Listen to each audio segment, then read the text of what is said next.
Ready? Yeah, sure. Indeed? Yes, indeed. To all the good people all around the world, you are tuning in, listening to, absorbing, retaining, consuming, eating, drinking. And eating again. Ooh, my bad. The best podcast in the world today, and we are just getting started. Ladies and gentlemen, welcome to episode 8 of Unlocking Your Potential Excellence.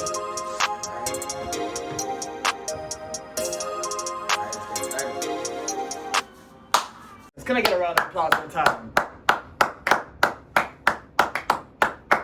All right. Once again, see, this podcast is all about guiding and educating anyone and everyone to helping to find the potential to be excellent in this world. Once again, my name is Brian. My name is Tevin. And we are joined by my own good friend, Mike. Hey! All right. So before we get started, Mike, we like the audience to get to know you more on a deeper level so they can understand you more. So I'm in McMaster Bachelor of Technology along with Brian here. We're actually lab partners in Electricity, circuits and stuff. I'm a big metal fan. I like cars a lot. So I'm in the automotive. That's why I'm in the automotive program. But I'm just kind of more of an introverted person. I just like kind of hanging out, doing my own thing. Yep. Just chill guy. Yeah. I like that. So we're gonna, as a good friend Josh would say, we're gonna scuba dive a bit. So we're gonna get more into your life a bit. So we like to call the 5 aspects of life: FEMS, financial, emotional, mental, physical, spiritual. Sure. So at a rating of 1 to 3, 1 means you're barely doing it, 2 means you're sometimes doing it, 3 means you're doing it on a daily basis. You can use decimals if you need it. Financially, everyone's bank account is different, but like where you are in spending and saving and where you are right now in your balance, how content are you with your financial situation? 1 to 3. I'm a solid probably 3. 3? Oh. I'm still, or maybe 2.5. Because the thing is, I had a job last summer. Where'd you work? I worked at a radiator factory for cars. Okay. Just doing general labor and stuff. Getting up at 4:30 in the morning every day for the morning shift. Yeah. But I managed to, with that money, to pay for my first car. But the thing is, I applied again for the job because I got great feedback, but I haven't gotten any responses yet. So, So I'm kind of starting to have to get more frugal, but I did go a little bit probably overspending since I haven't been working. I should probably cut back on my spending a little bit. I understand. Yeah. Oh, it's okay. It's a work in progress. I'm not in any danger. I mean, I could still pay for stuff. I don't have as much like kind of flexibility anymore. Yeah. So moving on to emotional. So that means, are you hanging out with the right people? Do you need to kind of cut off some toxic people in the new year? So where you are with your relationships and your friendships and whatnot. Well, which way is it? Well, I guess towards one would be worse. So I mean, I'd say 3. 3? Yeah, again, okay, that's good. Because I've got like, there are some people that I was close to in elementary school, and I kind of drifted away from them. We kind of got close again. But then I started realizing that they had like completely different goals for me and different political views, different all that, and it's just I don't feel as comfortable with them, and I feel that I have to pretend. And so, but at the same time, I've met a lot of people online that share similar interests to me that I've actually gotten to meet up with in real life. So then we've been able to really link up and understand each other, and so I have like 1 or 2 friends that I'm super close with that I see on weekends. Hey, keep her circle small. The squad, yeah. Mentally. So if some random stranger or a close friend of yours comes up to you on the street and just starts bashing you, saying you're never gonna go anywhere in life, you're ugly, you're dumb, you're not gonna succeed. How are you gonna consume that kind of information? Are you gonna brush it off or let it consume you whole? I'd have to say 2, because I really do lack self-confidence. In the past, I've struggled with depression. I don't like talking about it too much because I don't want to seem like one of those people that's looking for attention, but it's the truth. So, but like the thing is, I tend to take things very literally, and I've never been the person to kind of get the joke. Plus, I've just kind of been running on. Like I have such different ways of looking at things and different goals from a lot of other people that often I get into arguments and stuff in high school, and also just didn't. It was it was hard to kind of.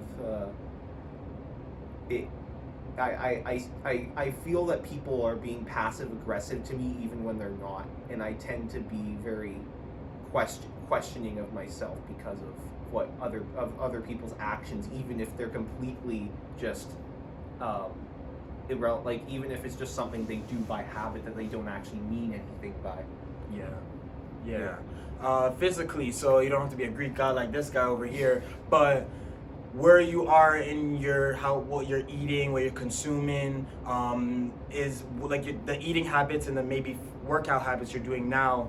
Is it something that can help you live a long life in the future, or do you have to change some things and take care of the one and only temple you have? I'd say 4. Oh, he broke the scale. Because I'm eating very well. I'm making sure I'm scheduling. In first semester, I was completely fucked. I was just like eating fucking like. I was trying to eat somewhat healthy, but I was eating too much. That's the problem. I see. I got kind of a belly, and then like since the summer, I'm always very active. I'm very active, especially in the summer, because I love biking long distances. Like I go Mississauga to Hamilton. Like I've done that kind of stuff. I take breaks along the way, of course, but it's just my thing. That's a distance. Solitary activities. Oh man, you ever go over the lift bridge on the bike? It's fun. No, because there's like a mesh, so you see through the bridge underneath. I don't know if it's still there on the sidewalk. Oh, so you can see, see how high you are. Exactly. Oh, that's fun. It's kind of neat.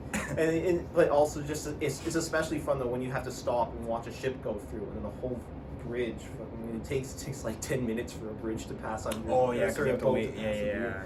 But anyway, but I think the reason I didn't go all the way to 5 was because I do still need to exercise a bit more. I need to maintain a good routine. I've tried again and again to try and start working out, but I just always fall off of it. I end up taking a break, and then the break goes too long.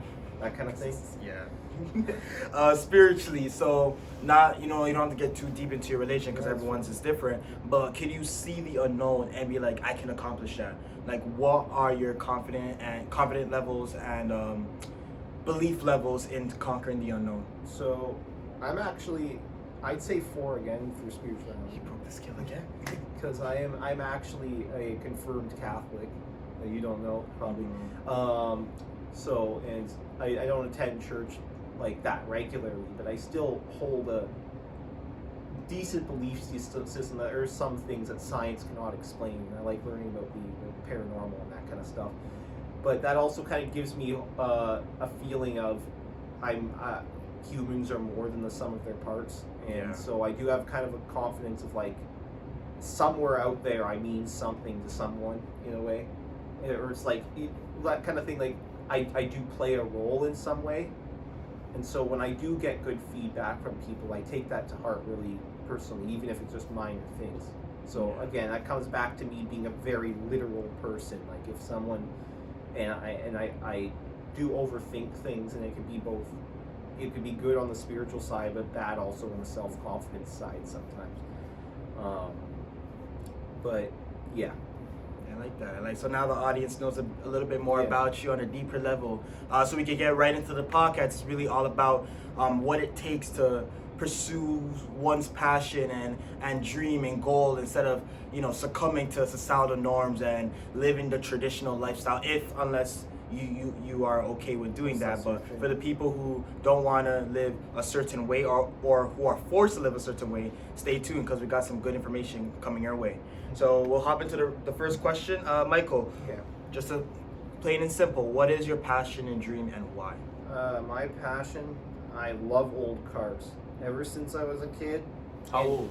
Like 8. I'd say, no, I like answering this question. I'd say like, not even really like the conventional classic like 60s and 50s cars, more like 70s, 80s, and 90s cars, because it's mainly because of nostalgia. When I was a kid, I lived in a neighborhood with a lot of old white people. That's the truth.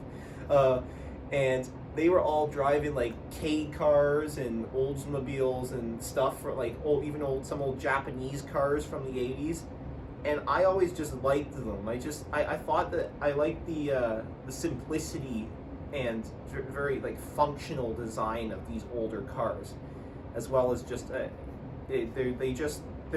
unique because you don't see them as much anymore, and they stand out. Like I personally drive an Oldsmobile, and I get compliments and comments all the time. I absolutely love it. The thing is though, like this is obviously kind of I have.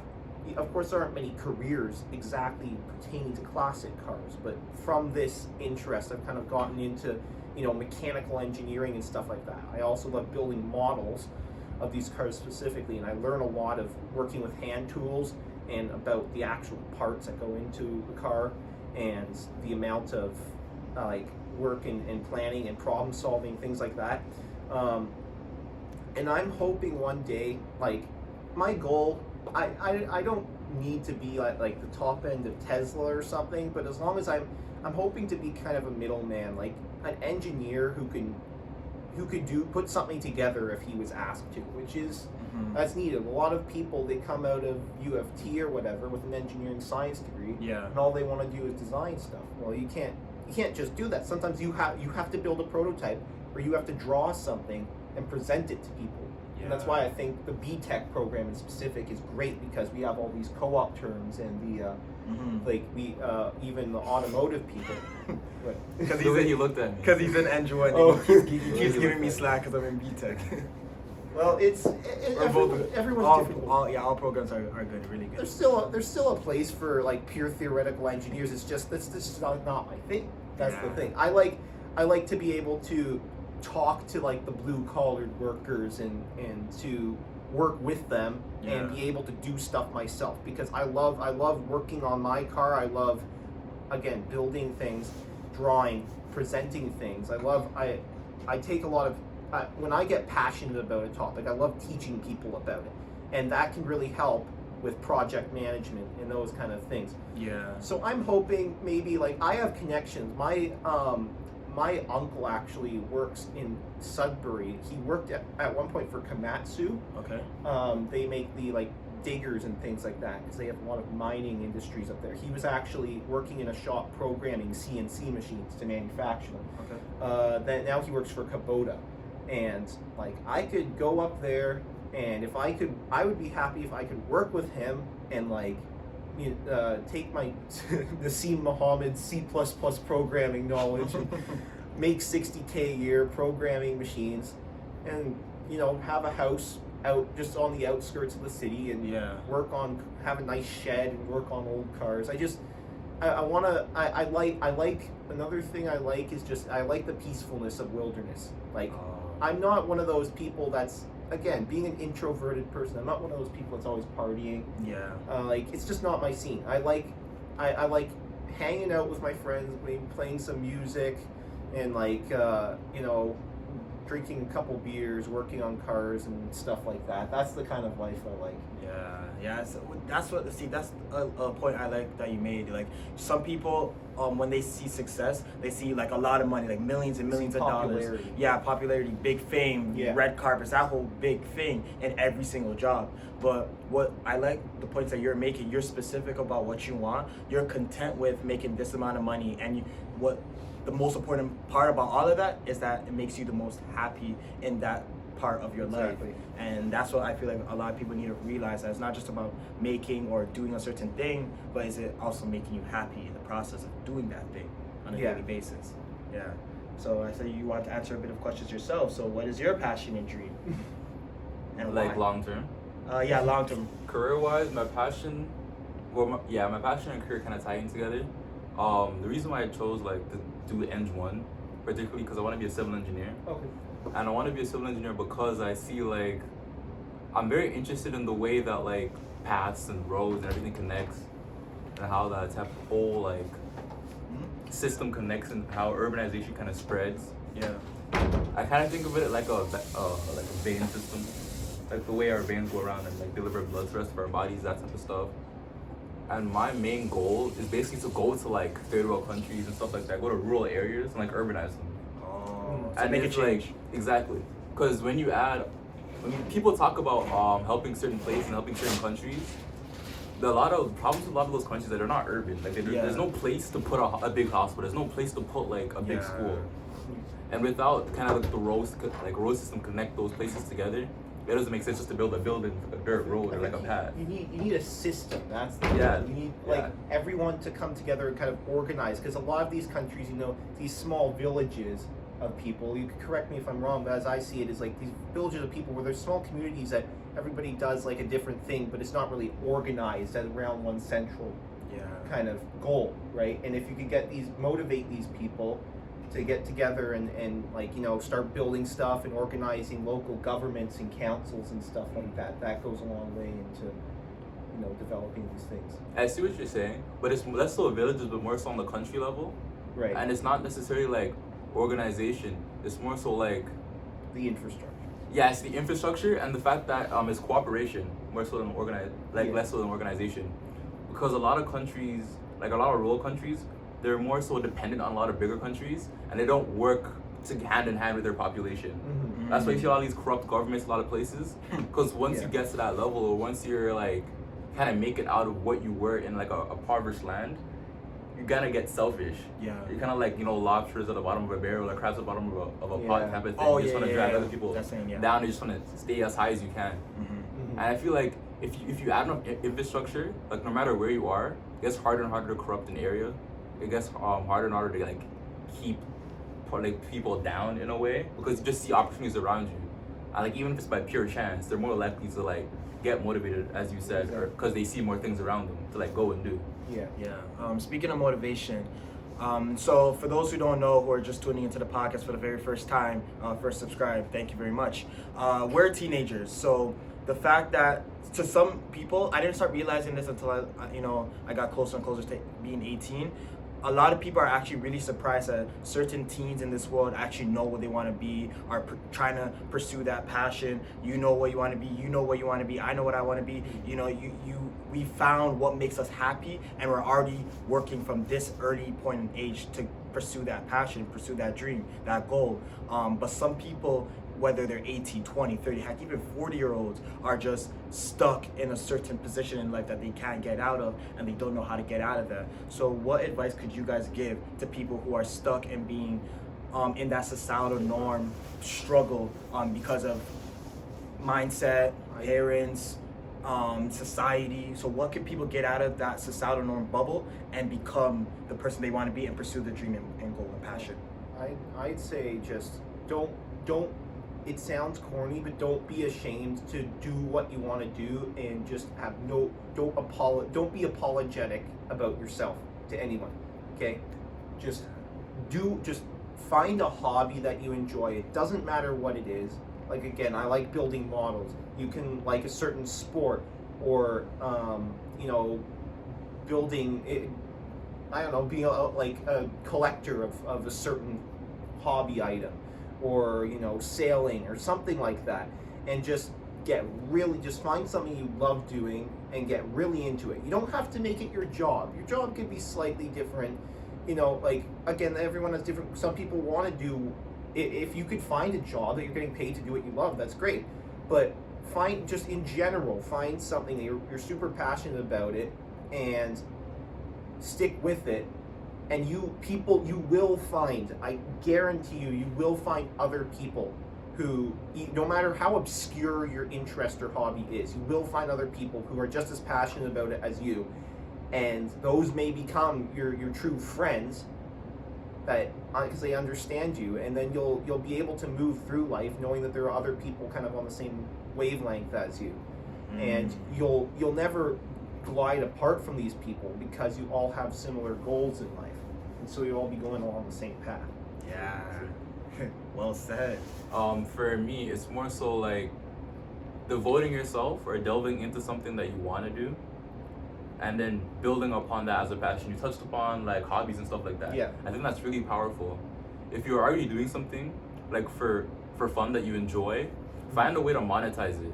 we talked about Colonel Sanders before. Yeah. Like he was how old? He was like 60-something years old. Kids already left. His wife Like divorced cooking him. chicken. Yeah, exactly. That's it. Like, he liked think cooking about chicken. that. Like, He what? started going door to door, selling Right. chicken to people in his neighborhood. Started making money. Then he sold his chicken recipe for like billions of dollars. Then a franchise kind of spread off of that. Yep. So no matter what it is, how small it seems, we had in our woodshop class, like on top of our woodshop teacher being, teaching us how to do woodshop, he also sells furniture on the side. He's a carpenter on the side, stuff like that. Like even if like anything you know how to do, anything you can do, anything that you enjoy doing, there's a way to monetize it. Yeah. And I feel like that's a good way to like live in your passion and to make a good job like doing it and to make a lot of money doing it. Because if you really enjoy doing something, it's just a matter of time before you start like succeeding off of doing it. It's just a matter of time before you start making a lot of money off of doing it. Because people can read that. People can see like, oh, this guy's really passionate about this. This guy's really good at baking chicken. This guy's really, really good at baking chicken. So therefore, I'll pay him for that. Like they can see how good you are. They can see how much you love doing it, and it kind of translates into your work. You love fixing cars. You love like designing cars and stuff like that. People can read that off you. Yeah. And as you said, when you worked at the mechanic shop, people could see that you really enjoy what you're doing and you got good reviews because of it. Yeah. And I'm sure like right now, as you said, you didn't get a call back, but you will get a call back because you enjoy doing it. Eventually. You're good at it and stuff like People that. will trust. I think people will trust you more if you're passionate about what you're doing, because it shows. It's more authentic. If you're just trying to follow a norm of follow what everyone else is doing, you're just now in a sea of people, and if you go to apply for a job, there's a million other people who are probably thinking the exact same way as you, and you are just on the same level as them. And you need, in order to stick out, you need to pursue something that you want to do, so then you'll show them the authenticity of your skill set. Mm-hmm. Yeah. Right? Yeah. Was there a time for you guys that you were severely judged based on the career pathway you're doing, like the path you're on? And if so, what did you guys do to, I guess, brush that kind of negativity off your shoulder and still keep focused on the path that you were on? Well, at one point, I was quite interested in architecture and urban planning as a kid. I'm a huge SimCity player, if any of you guys are familiar with that. City Skylines, but yeah, same City same Sky. thing. Oh yeah, Same. City Skylines now. But my childhood was SimCity 4, and I loved that stuff.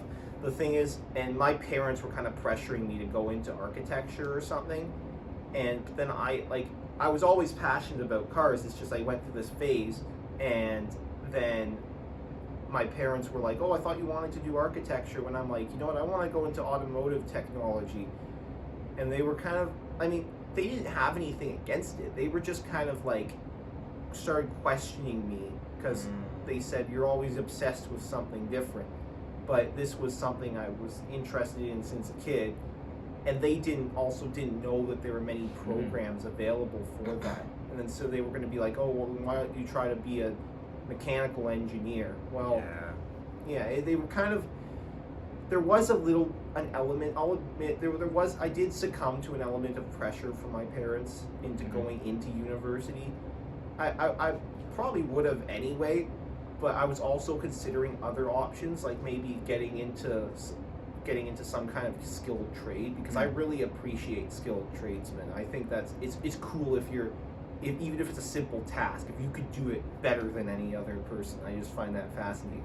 Yeah. But like my parents, they kind of said like they want me to reach my full potential. So I guess maybe it did help me a little bit, but that was really the big, when I kind of changed my intentions, that was the big judgment point. But I can't say personally that I've actually really had that much like scrutiny over my career goals, although my interests, maybe that's another topic for another time, but that I've always had some scrutiny from other normies that I've known. But anyway. Yeah. For me, the only time I could really think of is with my grandma or my dad. With my grandma, she kind of saw when I was like really young. I'm really argumentative. Like if I don't agree with you, and you're trying to change my mind, you're not changing my mind unless I'm wrong, and I never think I'm wrong. So you have to you need to bring some cold hard facts for me to think that I'm wrong. So like my grandma always thought that I was gonna be a lawyer. She thought that I wanted to be a lawyer because anything that even my grandma or my mom or my dad, anything that they would say, if they were wrong, I'll tell them that they're wrong. Like, and I may have gotten beat for it, I may get slapped for it, I may not get dinner for it, like the day of. But you know, such is life. Like I've always been one of those kids. Like I'm not just gonna like accept that you're right if you're not right. And another thing with my dad, I played varsity football in high school. And like he didn't know when I told him I was gonna try for the football team. He didn't think that I liked football, cause like the thing with me and my dad, we don't really communicate. It's more like a caveman system, like you know grunts, dabs, like nothing really verbal, like a lot of sign language. Assume what each other. Yeah, exactly. Just a lot of assumptions. Yeah. That type of stuff. But he never really heard me talking about football. Never really seen me watch football. He seen me watch basketball and soccer and stuff like that, but never seen me watch football. Yeah. So he didn't think like I would be the type of person to play it. But little did he know that I played touch football in elementary school. I just didn't tell him. And I played ultimate frisbee too. I didn't tell him that either. But so I'd always like play football. I just wouldn't tell him, so he didn't know. Wait, what about permission forms? Anything that parents would have to sign, like for like games? Or It's one of those where my dad like goes to work pretty early. He goes to work at like 6, and then he comes home at like 5, a bit before 6. So he'd be tired. So like hand him the form, go in my room, come back the next morning and sign. I didn't know. I wouldn't lie to him. He just wouldn't read it. Like that's not my business. Oh, you just gave it to me. I gave it to me. He didn't read Put it. a That is, check in front of you. I cannot. Like I can't like can't blame me for that one. Like if he didn't read it, he didn't read it. That's up to him. Wow. Okay. So that's the only time I've ever been like scrutinized for like wanting to go into something, and it wasn't really scrutiny. It's just like, oh, I didn't know. Like that type of thing. Similar to what you were saying. Yeah. Like they seen you talk about architecture, like they just didn't know. Yeah. They And were when kind of I- surprised and confused by it. Yeah, that's more Yeah. so what the thing was. And when I like talked about like I wanted to go into engineering, my mom was like, "Oh, true. I expected that."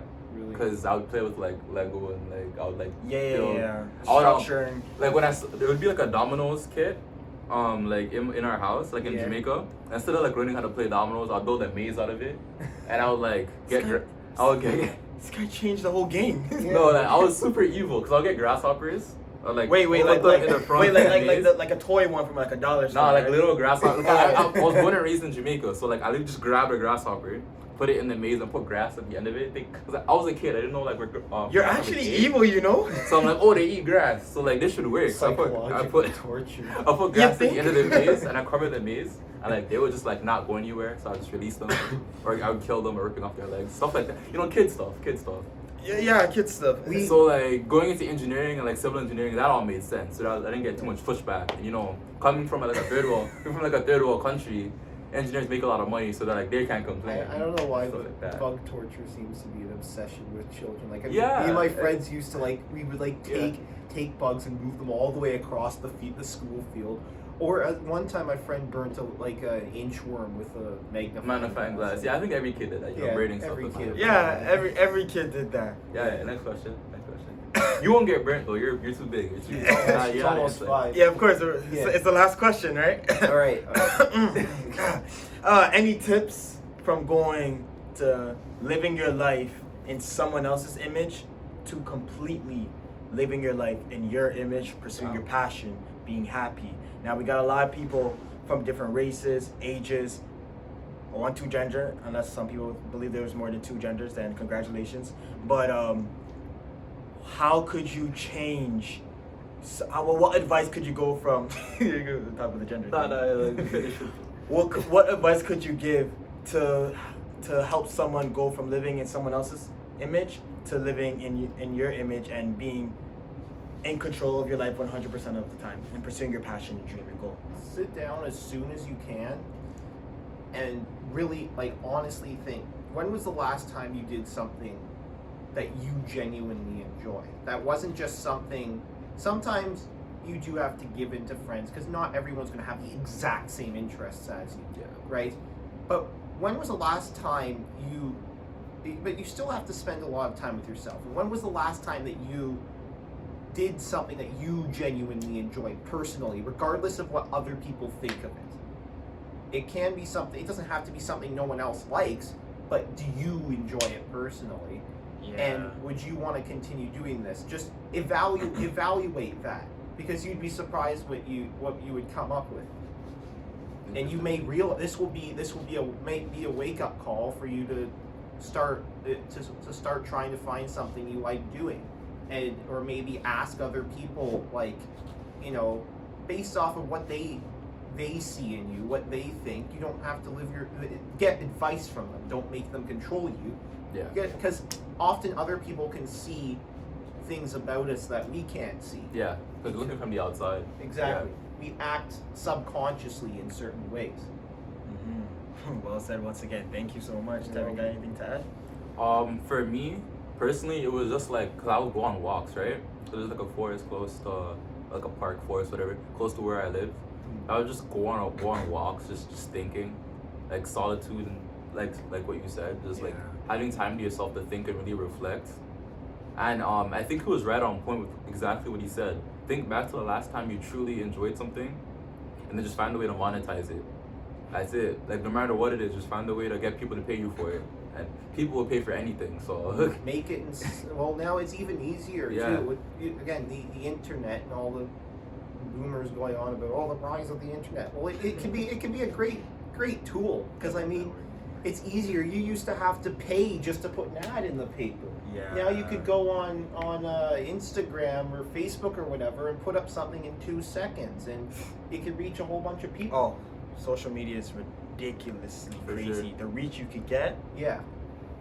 But yeah, that with everything Can I that say one more thing? yeah, one And never, and the reverse side of what I said, never do something you're good at for free, like ever. Unless it's like your dad's bakery or your mom's bakery, and like legally, like it's not legally, but they're kind of like forcing you to work there because they're their children. But never do something you're good at for free, like ever. See opportunity. Exactly. Mm-hmm. Well, with that being said, thank you, Mike, for coming on the podcast, Tevin. Mission failed. We'll get them next time. Don't join in the podcast. Sorry, again. my bad. That's going to be one of those compilations. Do you have any social media promotions, Yeah. brands, anything you want to promote to the good people right now? Well, I actually run 3 Instagram pages. Oh, you have 3? Oh, I Yeah. follow you. Well, my main one, which is where I post just any random stuff. It's public, so I don't mind who follows. Any random stuff, some car stuff, some memes, some music stuff. Like, it's usually completely dank memes because I have a few weird friends in several places in Ontario. Anyway, but it's Mike Slap Attack, Mike _ Slap Attack, which is a disembogulation of my name, as you could probably tell. People called me that a lot in middle school. It just kind of stuck as a nickname, and I don't mind it. And then there's also another one I run called Old School Ontario Motors, which is where I go into historical image archives and pull up things of, like, basically anywhere in Ontario from a transportation enthusiast perspective. And I've even met city councilors through that. Like, honestly, like, police officers and stuff. They're like, oh, I remember those cars. Or, like, I remember, like, it's weird. Hey, social media. Crazy. It's the reach you get. Like, and people will, your social media is really important in creating an image of yourself. Yeah. So, that was 2. Don't use it. yeah, I have one more, but it's focused on, like, a specific type of car that I'm not sure, like, many people. It's called A Body Hub, but it's just about the kind of car that I have, the Oldsmobile Cutlass Sierra. My main account, though, is probably my best one. I post on that the most, and that's just kind of, if you're another introverted person like me that likes weird and dark humor, or cars, or heavy metal music, or it could be any or all of those things, like, please check it out if you're interested. I just have a lot of fun. If anyone wants to talk, I'm always open to talk, as long as I'm not busy. Yep. And with that being said, hopefully the next time you guys check out a podcast, or by the end of this podcast, you know what you have to do to take your life to the next level and not succumb to the societal norms and start living your life instead of living in someone else's image. And with that being said, never forget, you have the potential to be excellent. Woo-wee! And subscribe to the Unforgettable Journey. Woo! What is this? Fade out.